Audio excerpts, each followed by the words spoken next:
Hey, friends, welcome back to the Pro Organizers Coach podcast. On today's episode, I have an amazing guest with me.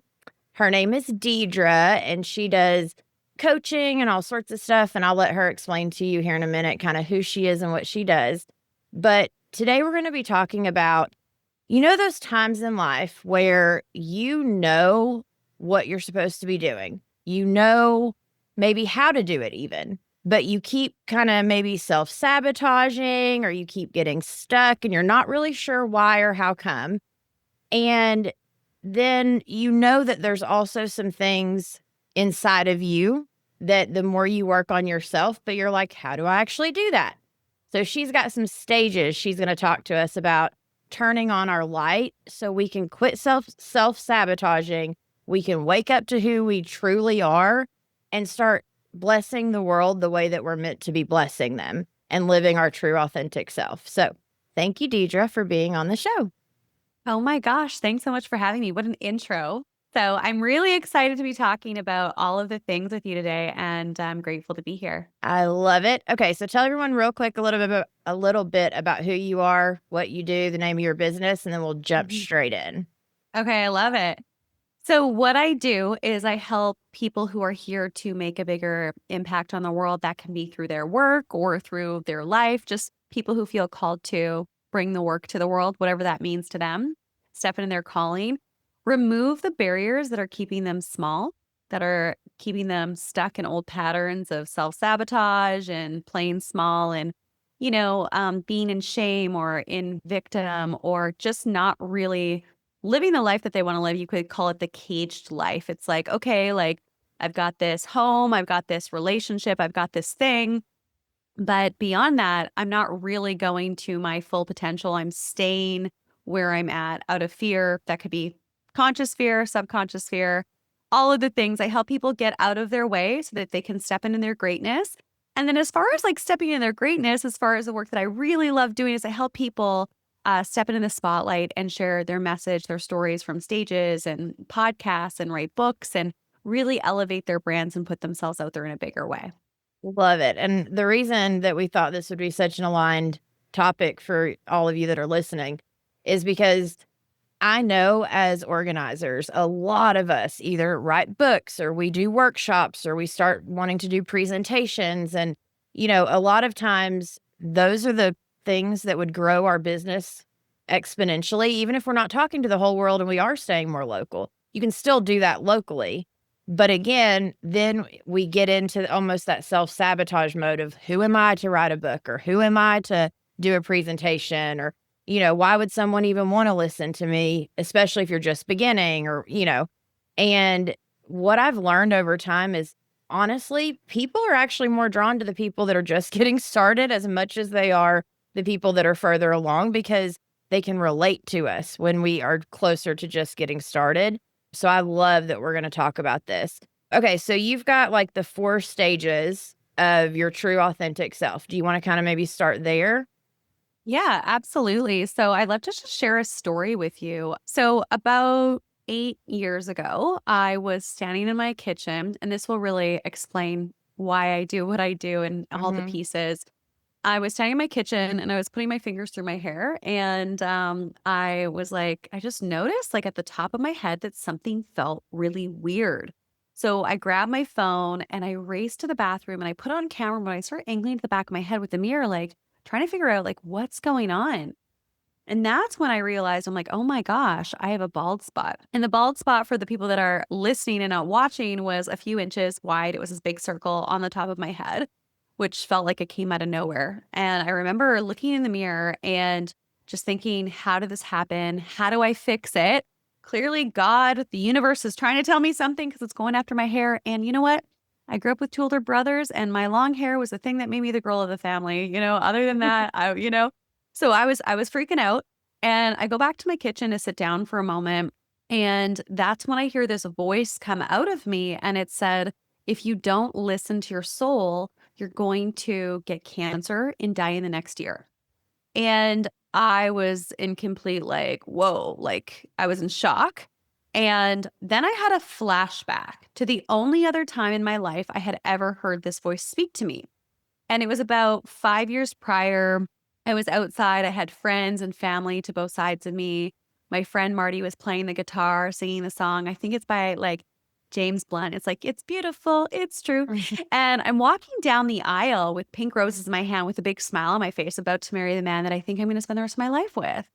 And the same voice says, this just isn't going to work. Well, no one ever taught me what this voice was. I had no idea. And I really did, on a mental level and all the other levels, except for this voice, I was like, this is what I'm supposed to do. I'm supposed to marry this man. We're going to be together forever. All of the things. So I shoved it down because I didn't know how to deal with it. And I said, I do. And so I'm sitting at my kitchen table 8 years ago, and I'm remembering this. And I'm like, oh my gosh, I have 4 different types of autoimmune disease that the doctors at the time couldn't seem to help me with. I had chronic pain in my neck and shoulders to the point where my massage therapist, Samantha, actually fired me. No. She's like, you know what? I can't help you anymore. This is not muscular. Like, this is something different. So I was like feeling not great about myself. And I had food sensitivities, and also I had depression to the point of having a vision of ending my life. And it was really shocking to me because from the outside looking in, I was the happiest person everyone knew. And so I'm sitting at my kitchen table going through all of this. And I'm just like, oh my gosh, could it be that this entire time, ever since I walked down the aisle and ignored that very inconvenient voice, that my soul has been talking to me through these symptoms of disease?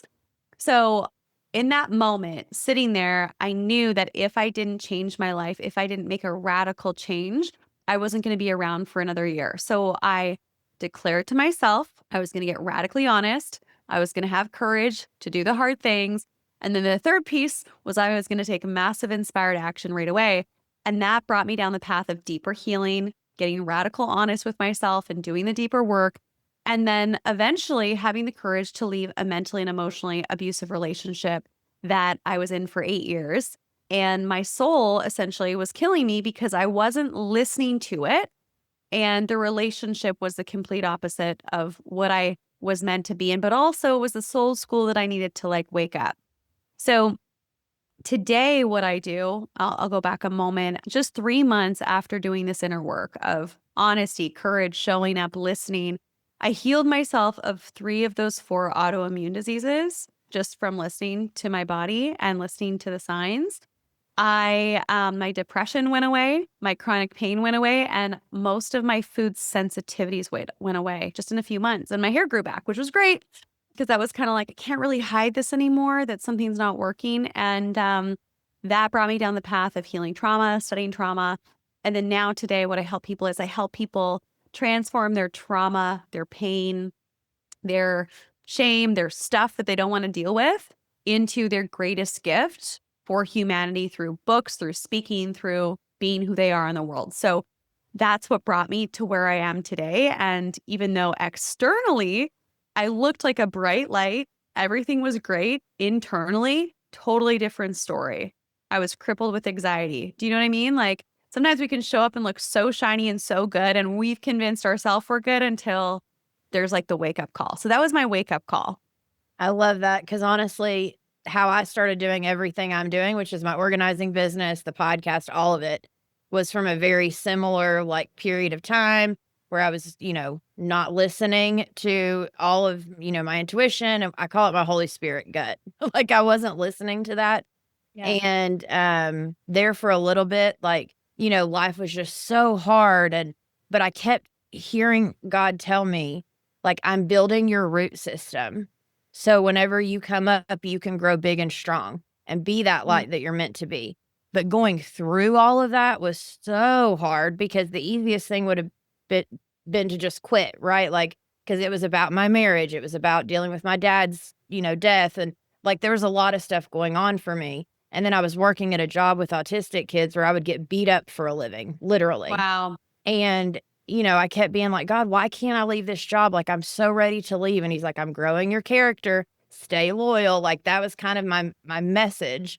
And then it finally got to this point where this one day, it was like God said, all right, you can jump. And I was like, wait, what? Where am I jumping to? Like, and that started Mhm. me on this path of, because that was right during COVID. And then I was able to start helping other people. And long story short, I feel like we all have a story very similar. It's just, are we willing to share it with the world versus feeling ashamed and trying to hide it? Or we're still in denial and haven't actually woken up to what it is that we're being Yeah. told. I love that you shared that because, everything that we go through is creating who we're meant to be. And I actually just like very transparently, I just went through a very challenging summer. There were a lot of external things in my life that happened that I didn't have any control over. And I felt very out of alignment. I had a lot of anxiety, a lot of stress. And it was really hard and challenging to go through it. And it re traumatized some old wounds. Mhm. And I just had to like be with it, go through it. And then on the other side, okay, so what did I learn here? I learned that I have to have even stronger boundaries with specific things.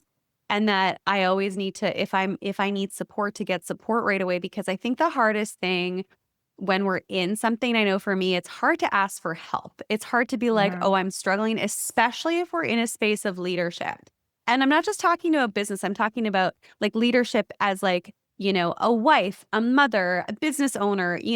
We've been taught to be so self sufficient and, not sweep things under the rug, but feel it and then you'll heal it. Well, just cry for 5 minutes. Well, you can cry for 5 minutes or, 90 seconds or whatever the emotional wave is.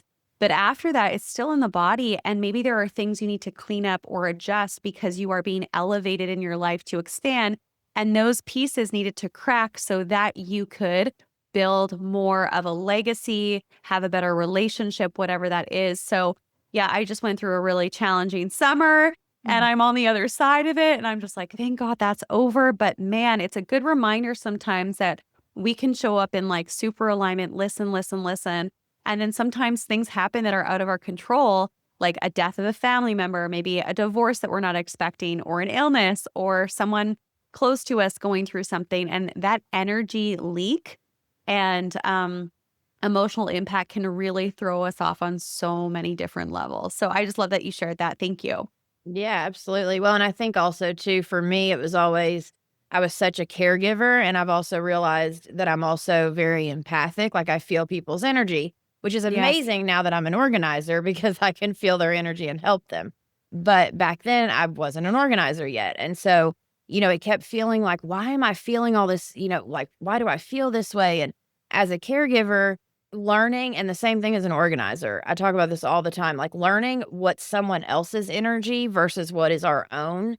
Because a lot of times we feel it as women and we just assume it's our own energy that we're feeling. And then, like you said, it starts to leak in. And then, but a lot, what I've learned is that I don't have to agree with it. I can put that boundary in place of like, I'm here to love you, but I don't have to take on your trauma as my own. Yeah. And that's the thing with empaths. Those of us that have been through a lot at a young age usually become very empathic, or we've been through a very traumatic experience. And then we're like deep feelers. We're like, oh, that person's feeling slightly off. Oh, that person's going through this. Ooh, I need to fix it. Right. And that was the thing I used to do all the time. Wherever someone was not doing well, I was like, oh, I got to fix this. I got to fix this. And that's a huge energy leak that can throw us off in so many ways. And I just really love that example. For me, a big thing that has really happened is having boundaries with people's energy as well. There was someone, this was over a year ago, but a newer friendship in my life, and it turned into kind of a dumping ground of where they'd always call me and just complain about everything. And every time, and I was trying to lift this person up because that's who I am, and I can sense that's who you are too. And they're a lovely person, but they were just in a really long season of stuff that I actually was like, I need to remove myself from this friendship because I was feeling exhausted after. So I think emotional boundaries, time boundaries, if you don't feel good around people consistently, having boundaries of how often you talk to them. I Mhm. have a boundary when people want to give me feedback on something. I know feedback is super helpful. And I do really love feedback when I ask for it from a mentor or a colleague or on something specific. But if someone's like, hey, can I give you feedback on something? Sometimes I'll be like, no, you're not my mentor and you're not my coach. And I didn't hire you and I didn't ask for it. So, because feedback could be anything. You know what? You should do your eyebrows different. You should have different colored hair. It's like, sometimes it's just about, hey, like I got to have boundaries around my internal state and I don't want your feedback. And that's a flex. That's a real flex. Yeah. Yeah. It's kind of like also reading the comments on like your YouTube channel or whatever. Like you have to be very like, I don't want your feet. Like if you have nothing nice to say, don't say anything at all. No, exactly. So there are 4 stages of waking up to who you are and who you're meant to be. And I know you kind of asked that earlier, and then we're talking about pieces of it, but I'd love to break it down a little bit more if that's okay. Oh, absolutely. So there's the first stage. So the first stage of turning your light on is we all have a light inside of us, and this light is here to be expanded and to impact people around us. And so being at stage 1 is having your light off. So you have a light, but it's turned off. So it's kind of like being in the forest in the middle of the night. You have a flashlight, but you're by yourself and it doesn't work. So typically, I mean, for me at least, if I was in the forest by myself in the middle of the night and my flashlight didn't work, I'd probably be fearful. I probably put my back against a tree and I get like really small and tight and I'd be in fear. And I probably wouldn't go anywhere until the next day. But I'd also probably be hyper vigilant and afraid because there's, some stuff moving in the bush over there. I'm hearing some noises. I don't know if there's like rattlesnakes or bears, there's fears. So how that translates into the human experience at stage 1. This is the stage where we're living in fear. We might not even know it, which means we're not growing. We're not expanding ourselves. We're not getting out of our comfort zone, which is actually one of our human needs is to evolve. The other one is having chronic disease, pain. Any kind of chronic illness is the body system trying to get us to wake up. And so one of the things that I studied long time ago was the language of the soul. Our soul communicates through symptoms of disease. And it's like, hey, there's something you're not paying attention to. You're not listening here. There's something here for you. So if you have depression, chronic disease, pain, you don't know what your purpose is, you feel disconnected from yourself, the people around you, your life is feeling very much the same, and it's not bringing you highs and it's not bringing you lows, and you just kind of feel flat. It's probably because you're at stage 1 of turning your light on, and this is a shifting scale. So, I mentioned I went through a really stressful time in the summer. I shifted back into stage 1 of just like, I don't want to go anywhere. I don't really want to do anything extra. My nervous system is out of whack. I just need to like preserve myself, right? So it is a shifting, but the goal is to be at stage 4 or 5 consistently as much as possible. So at stage 1, what we need most is to pay attention to what our body is telling us and to actually listen. So one of the things that I learned early on when I started studying like healing work is that there's a message behind every symptom. So I would tune in to like the chronic pain in my back and I'm like, okay, like what message do you have for me?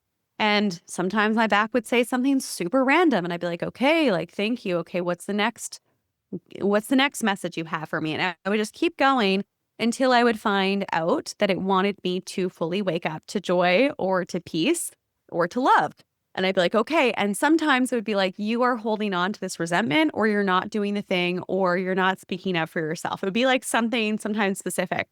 And then it's like, okay, I know what it is. Now I got to do something about it. So then I would go and I would do something about it. I listen to the message, I take action, and then the pain would go away. And that's how I healed myself of chronic pain that I had for over 6 months consistently. And it was from, okay, what is the message for me? So the courage to listen and then the showing up helped me heal that. So that's stage 1. And it's all about like, we're in trauma, we're in shame, we're in an emotion, and we don't really know how to get out of it. So a lot of the time we'll numb or we'll stay in one environment and we won't get out of it because we don't know how to get out of it. And that's where addiction comes in and depression. Absolutely. And I feel like I know the answer to this, but I want to make sure to clarify. So when you say that you would like ask your pain, right? And like listen, would you like go out in, to like a spot that's like your spot where it's quiet, or were you meditating, or like how was it that you actually did that part? Yeah, so I have a process that I can send you a link to, and you can add into the show notes if you want to. It's a YouTube process, like the full process that I do anytime I have something going on in my body. It also can be used with emotions too, by the way. So not just a physical ailment or disease. I can do it at my chair. I can do it out in nature. I can do it anywhere. It's like 5 minutes or less, and I'm clearing, I'm moving it. But the biggest thing is a lot of us have awareness of what's Mhm. going on. We're just unwilling to change it because we're like, oh, well, if I leave this relationship, am I going to ever find love again? Or I don't want to deal with that pain. Or if I step into running my own business, will I really make it? Or am I going to be successful? Or am I going to be rejected by my family? Like we go in a worst case scenario.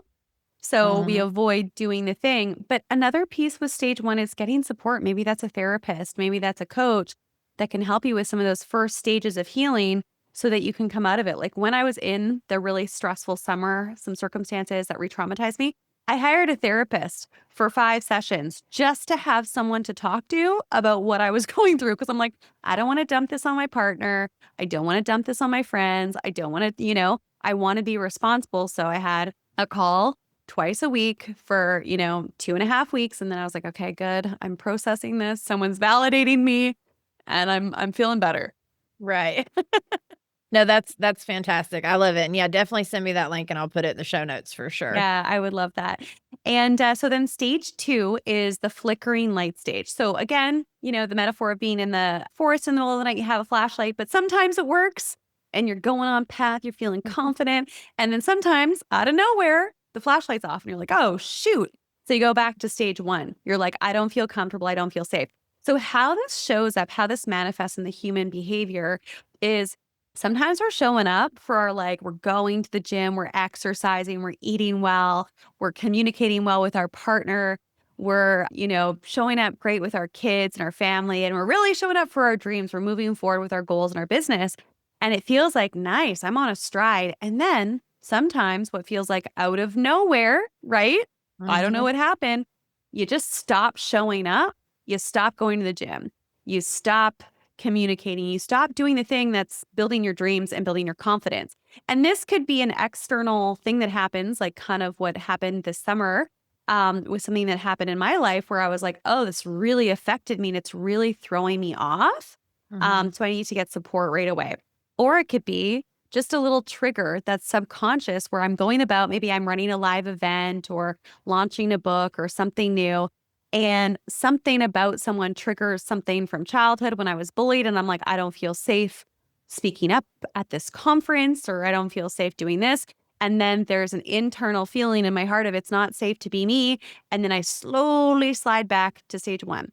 So at stage two, the flickering light, sometimes we're showing up powerfully and sometimes we're not. And our biggest battle is with ourself motivation. We're trying to fix ourselves. We're trying to take another course. We're trying to listen to another audiobook. We're trying to do something to get out of the funk because we're not consistent and we don't know why. And this is where so many people get stuck in business and really everywhere in life. It's like, why am I not showing up? I know this is the right thing to do. And so at stage two, the most important thing to do is to be like, okay, I'm human. I'm like a programming system, just like a computer. And when things aren't being upgraded or supported in the system, there's going to be some glitches. So if I haven't really trained my mind or understood what my triggers are, my default settings are, and what I typically do when those default settings happen, then how can I prevent them? So, okay, I'm feeling anxious. Okay, normally when I'm anxious, I drink alcohol or I smoke weed or I shop or I crawl into a ball and I hide in my room or I watch Netflix, whatever the thing is, right? Or I get really upset and I just forget who I am. It's about, first of all, knowing that you're human and that when a lot of triggers, when a lot of self-sabotaging patterns show up, it just means you haven't got enough awareness of what some of those main core triggers are. Number one. Number two, you don't have the tools to overcome them as they come up because it's easy to say, like, oh, yeah, like the trigger is the gateway to freedom and this and that. And that's lovely. Like everyone loves that. And you know what? On a good day, I'm like, totally just release, surrender, let go, breathe.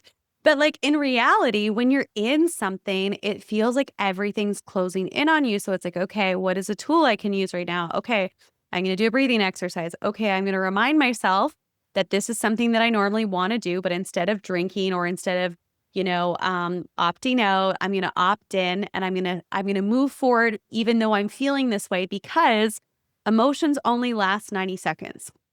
So if I can stay true and breathe through and remind myself of what I'm doing and why I'm doing it, I can move forward. And maybe I just need a coach or a guide to help me with this mentally. Maybe I need to listen to a motivational thing. Maybe I need to go for a walk. Who knows what it is? It's a pattern interrupt. And in a stage, it's also helpful to know what your core traumas are so that you can get the support to clear them. Because with trauma, there's an image, a thought, a body sensation, an emotion that gets triggered subconsciously most of the time, where we're like, I can't move forward. I don't know why. And it's in our body, it's in our emotions. And we're like, we don't know what's going on. So that's what's really needed at stage 2. I love that. And honestly, what just came up for me while you were talking about that is I had done a ton of work. I had started my business, started the other business, had some issues with my teenage daughter that re-traumatized a bunch of stuff in me. And like you were saying, I kind of knew, but I was in that place of kind of back and forth and all the things because I'd regressed some. And what I realized through doing the inner work is I had never truly forgiven myself. I had Mm, forgiven everyone else for all the things. I can have compassion for everyone else, but I had never truly, deeply allowed myself to forgive myself for all the things that I did to quote unquote, maybe mess up my kids or whatever that looks like, because that mom guilt is powerful. And so I literally just one day when I was feeling it and it like clicked and I had one of those moments where God was like, forgive yourself. I just mm, started weeping and like just allowed all of that to just come out. And like I, cried and apologized and like, prayed. And probably within 3 to 5 minutes, like it wasn't long, but it was enough that it moved it through my body. And I felt free again, like turning the love light that. on again, all because I was listening to my instincts and was like, wow, and I had that awareness. So like Mm, it's huge to have those moments of awareness. But what I've also learned from God is if we're not looking for them or asking for them or seeking after them, it's a lot harder to hear from him. mhm. And that's the difference between having like a lot of people say, "Oh, do you believe in God or what do you believe in?" And I believe in a lot of things. I've had a lot of direct experiences, and that's why I'm like I know God because I've actually had direct experiences, but I think that being in relationship, communicating and asking for what you need is important. And it can be just that simple of like, I'm not feeling good. I'm blaming myself. Please help me remove this. Like I've had profound healing experiences from just asking God to help me heal my heart. And this is also coming from, I'm going to do a quotation mark for those of you that aren't watching. That's coming from a healer, as in a huge part of my training in life up until a certain point was in the language of the soul, like healing modalities, like studying trauma. Like I was deep in that. And it's still very valuable. Yes, because there is the body, all of those things, but asking for support and in the moment is so powerful. I remember being in Bali. This is, I don't know, probably 10 years ago when I was married. And I remember being so triggered by something. Don't remember what it was, but I felt called to go to some big rocks overlooking the water by myself. And I just and my partner wasn't there at the time and I was just like, "I choose to let this go because it no longer serves me." I said that, probably yelled that into the ocean probably 100 times. I don't know how many times. And I don't know if people were walking by or not. I didn't really care. But I was like, "I choose to let this go because it no longer serves me." And then it left. And it can just be deciding and declaring that you're ready to let it go and you're ready to heal. And that's where the healing happens. When we're like swallowing it and we're like, oh, it's not that bad. I don't need to deal with this right now. That's when we're sweeping under the rug. But then we have friends over and everyone's like, hey, you got a bunch of stuff under your rug here. It's like everyone else can tell you've got something on, but you're like, oh, no, there's nothing under the rug here because it's obvious to other people when you're out of alignment energetically. Like you can kind of feel it in people. Because when I'm super in alignment, I'm so confident and I'm just a big light. And when I'm not, I'm more withdrawn. And it's like we all have that, right? Mhm. So really love that. No, that's awesome. Okay, so we either the lights off, then we're flickering. What's Oh, stage 3? I was like, what stage are we at now? Okay. There's stage 3. So stage 3 is the bright light. So of course we're like, okay, bright light. You got a flashlight. It's bright in all directions. So how this manifests in the physical form as far as like the human experience is we're really excited about a lot of things. So we're like, I'm helping this person over here. I'm working on this project. I'm saying yes to this. We have so much energy and it's going in all directions, which is fun. It actually feels really fun. And usually in these spaces, we're doing it because we're helpers or we want to get that quick gratification of what we're good at.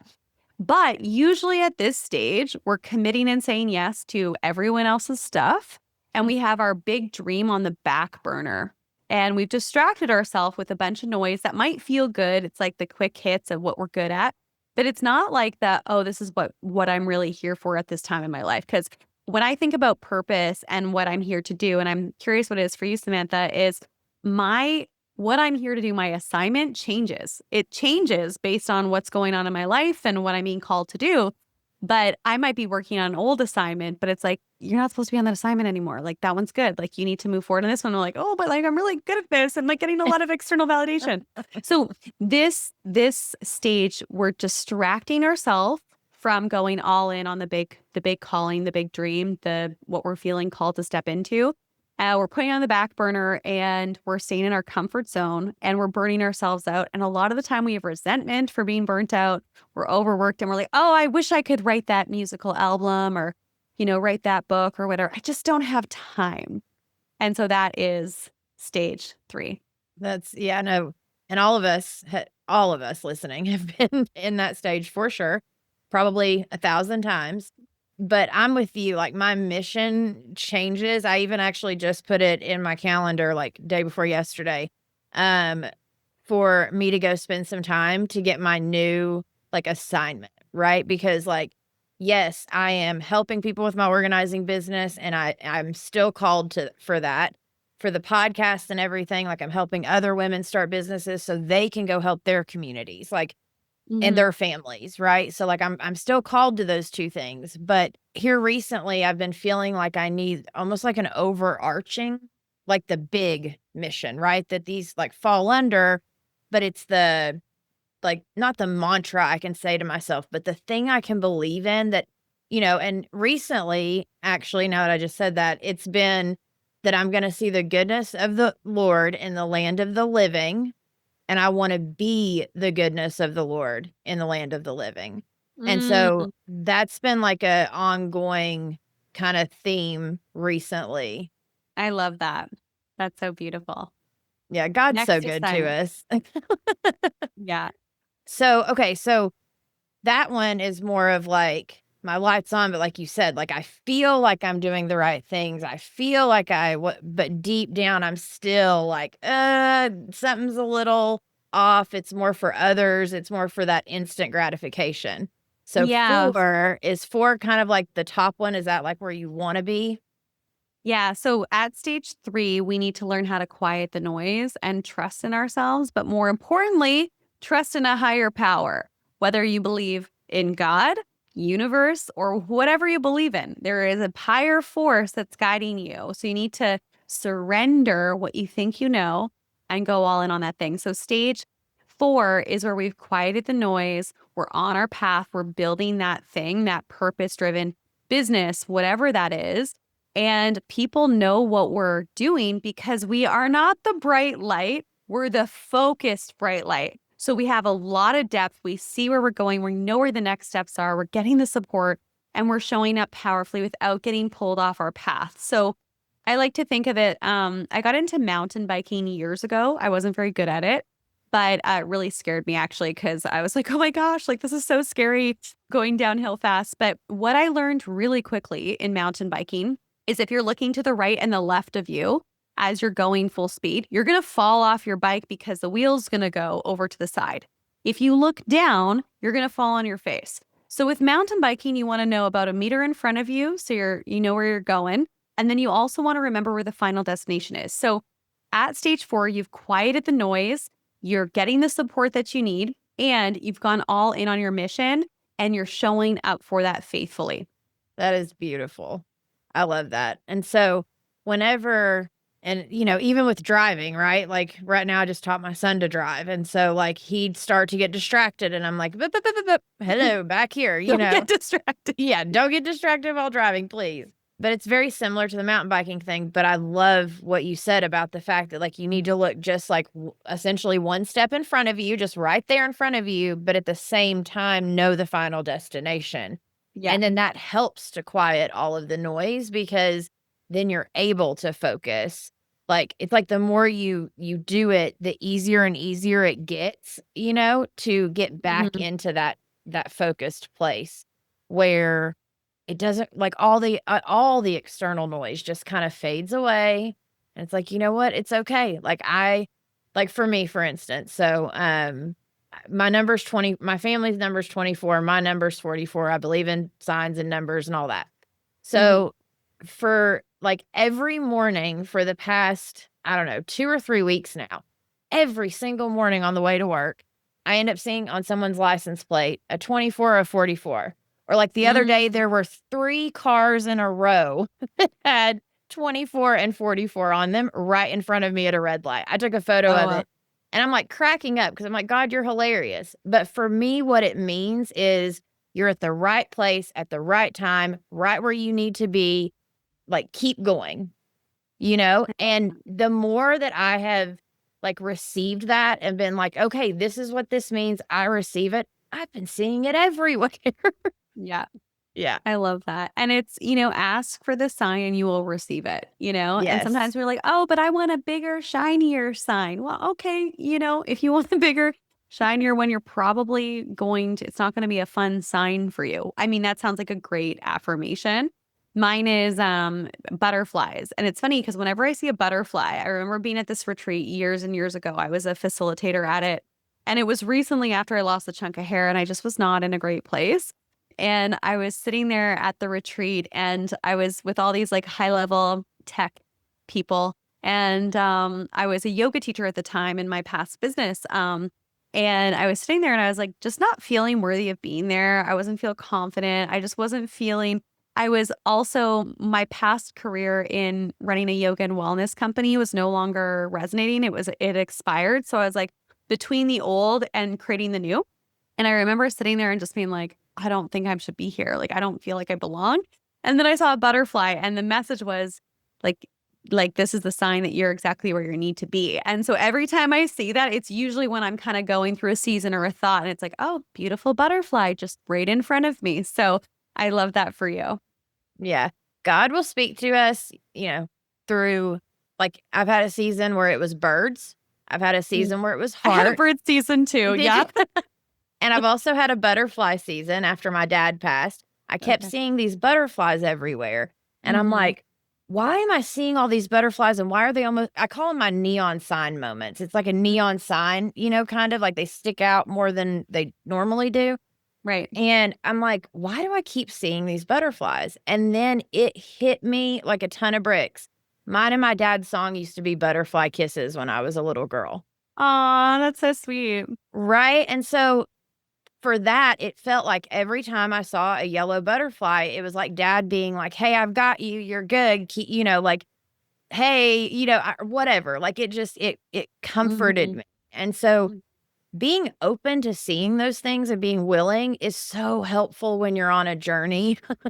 Because on that journey, you need those reminders of like, hey, you need community, you need support, like you need all of the pieces of the puzzle for you to live your best life, in my opinion. I love that so much. And I'm just feeling really called to just share that people, when they pass away, do try to communicate for sure. And I can say that because I've had direct experience of people passing away and coming to me to give a message to someone that's alive. And I don't know this person even that well. Like I might have known them and they're like, hey, I remember this one time I was driving to a yoga client, like, 10 years ago, like woke up to my spiritual connection and gifts when I was like 20 or 19. I was like, I'm going crazy. Birds are talking to me. Like everyone's talking to me. People's bodies are talking to me. Like it was just a lot. Right. And I Mhm. remember driving and this boy that I dated a long, long time ago in like elementary school or like early high school was talking to me. And I was like, oh, like, hey, Paul. And I was driving and he just wouldn't leave me alone. I'm like, Paul, like, what do you want? He's like, I need you to like give a message to my girlfriend. And I was like, okay, well, what's the message? And then so I gave the message to his girlfriend. And then I started to have more and more experiences of people passing away and coming to me. And I don't know everything, obviously, but I do know that on the other side, my experience is like very loving, very kind, in a good place. I don't know how long the timeline is for them to communicate with me because typically when I've had someone pass away in my life personally, they'll speak to me for like, 24 to like 72 hours. And usually it's complete. And sometimes something will pop back in. But yeah, I have communicated with quite a few people and I do see spirits sometimes wandering around. I'm like, oh, that soul hasn't left this space. So it's all real and they're always trying to communicate with us. So I love that you brought that up. This is such a great conversation. It's I been know, so I'm fun. having so much fun. Yeah. Um, okay, so from there, so if we're on stage 4, I guess the kind of final question would be like, how do we stay on stage 4, right? Like, Yeah. okay, like I've done all this work and I've gotten to this place, or they're listening to the podcast right now and they're like, you know what? I actually am a stage 4. Like I'm doing great right now. Like I have my single focus, but I know, and just as you said with like the summer for you, and as we go through things, even though we're on our path, things start to happen, right? That like can Mhm. distract us, or something unfortunately happens to a family member or whatever it is. It's life, right? Like it Mhm. is not a straight line. Do you have like, is your suggestion just like you said, kind of to get those people around you that you need and the support that you feel like you need right when something's starting to happen? Or do you actually suggest having someone like a therapist or a coach that you keep all the time? Or what are your thoughts on that? Yeah. So there's a lot of coaches that will say everyone should have a coach all the time or they're not Mhm. growing. And, I used to subscribe to that for sure. And then I didn't have a coach for like a year or so. And I actually was like at my best because I didn't have anyone coaching me. And then I have a season where I have a coach again. So for me, stage 4 is really about being in alignment, like radical alignment. That's being aligned with your health, with your wealth, with your relationships, really doing your best to show up for each of those buckets every day.